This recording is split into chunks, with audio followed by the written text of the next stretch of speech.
Hi, Professor. I hope everything's well. I'd just like to start off by saying sorry for the recording quality if it's not that good. I tried recording the demonstration previously with a screen recorder, but my system crashed and my virtual machine, it never saves the state. So I had to rebuild everything all over again. I'm not sure if that screen recording was the cause, but I just don't want to risk it, so I'm gonna do it this way. Hope that's fine. All right, so the first task was to install and verify Apache. So I'm going to run this command here, systemctl, let me type it in here. Systemctl status Apache 2. So this command basically checks the status of Apache, and here where it says active and running, so that just confirms to us that the Apache is up and running. And I've also allowed Apache on the firewall with the sudo ufw allow Apache command, and we can verify that it was added by running this command, sudo ufw status. And here we can see that this command is showing the firewall rules, and we can see that the Apache is allowed on the firewall. So now let's try accessing the page I created from my physical machine using the VM's IP address. Let's do that here. So HTTP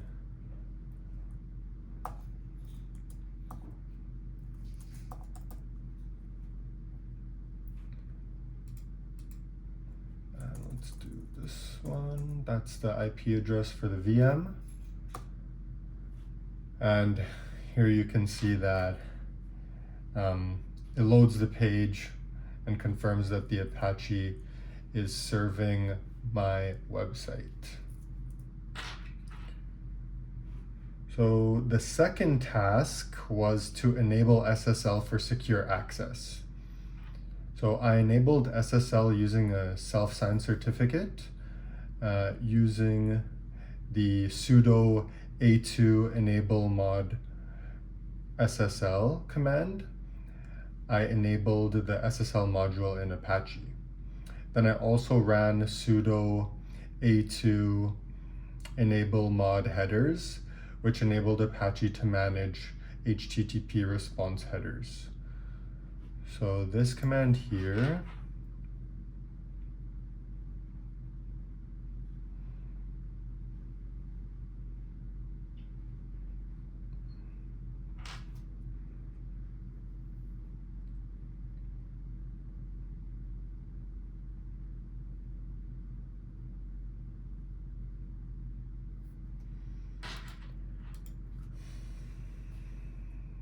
where is it?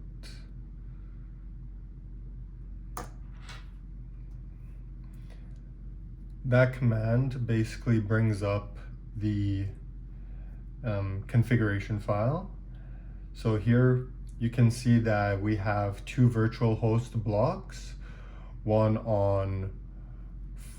for port 80, which handles regular HTTP, and one for port 443, which handles HTTPS. And inside the port 443 block, we can see the SSL engine on right here, and that's basically the line that enables SSL, and the certificate file paths pointing to our self-signed certificate over here.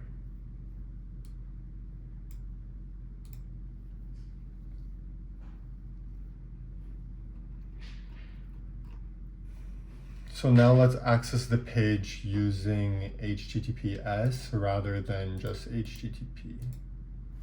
So here we'll put HTTPS.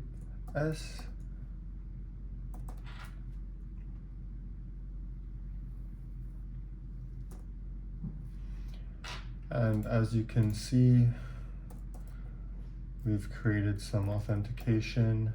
I'll go over that in a few minutes. I'm just going to enter in the username and the password for now. And here now we can see that the web page is loading on HTTPS.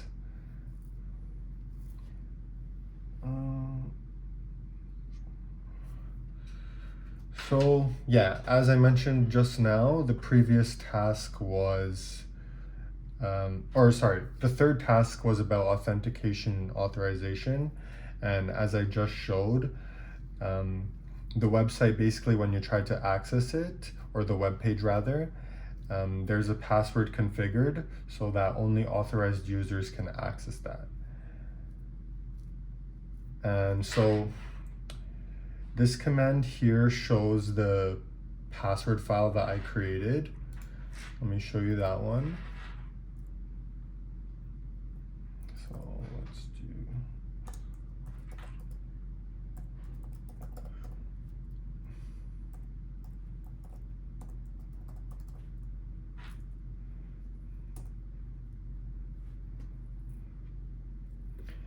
It stores the username and an encrypted version of the password, and Apache will read this file to verify credentials when someone tries to access the site. So let's look at the configuration file again.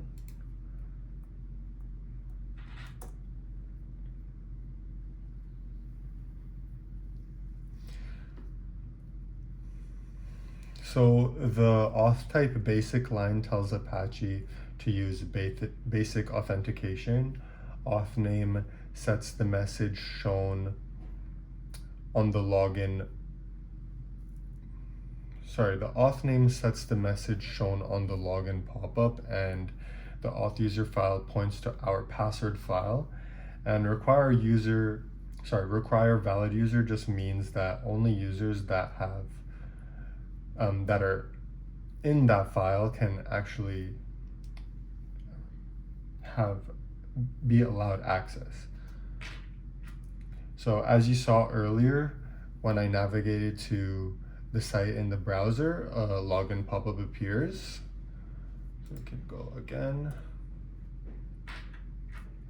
Yeah, as you saw that earlier, I entered it in. Basically, it asks for the username and password. Entering the correct credentials allows access. And then if the wrong credentials are entered, then the access is denied. So that was setting up the authentication and authorization for part 3. And then task 4 was involving a PHP server-side scripting. So I had to install PHP and configure Apache to process PHP files for that one. And I created a simple custom PHP web page that dynamically generates content on the server before sending it to the browser. So this command here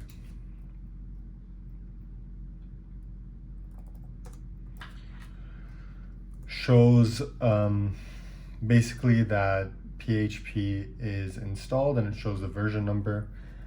And let me show you my PHP file as well.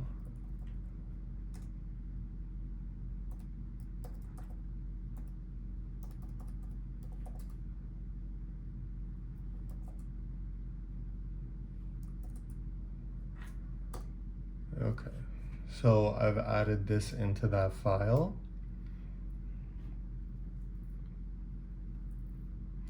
It has basically a mix of HTML and PHP.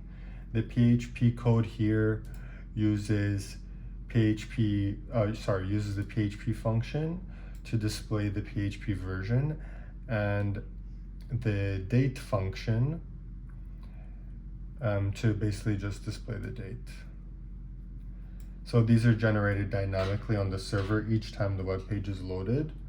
Now let's take a look at that one on the actual browser, so you can see that everything's working. That's this one here. Okay.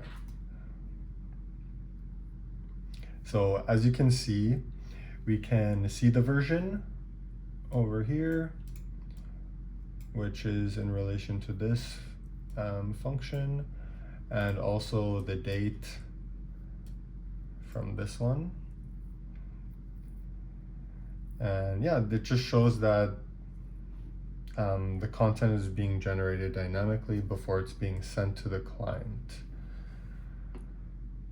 Okay, so the last task was about content compression.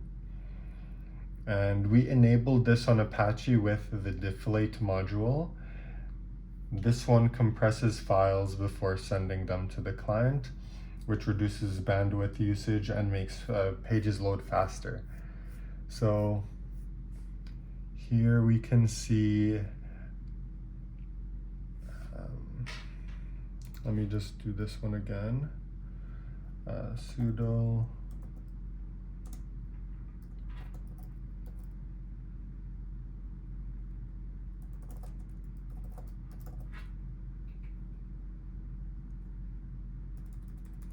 type this in. So sudo a2nmod. Yep.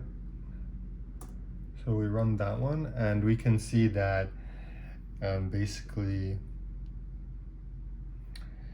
I've already enabled it earlier, so it automatically compresses before sending them to the client.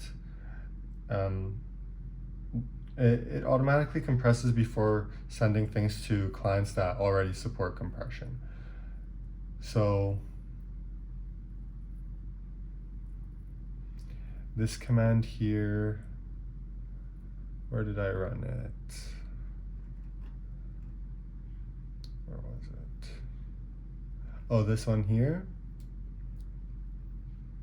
This one basically, it just confirms that the server is compressing its responses, and we can tell that from this. Anyways, that's it. So thanks for listening, and I hope you enjoy the rest of your day.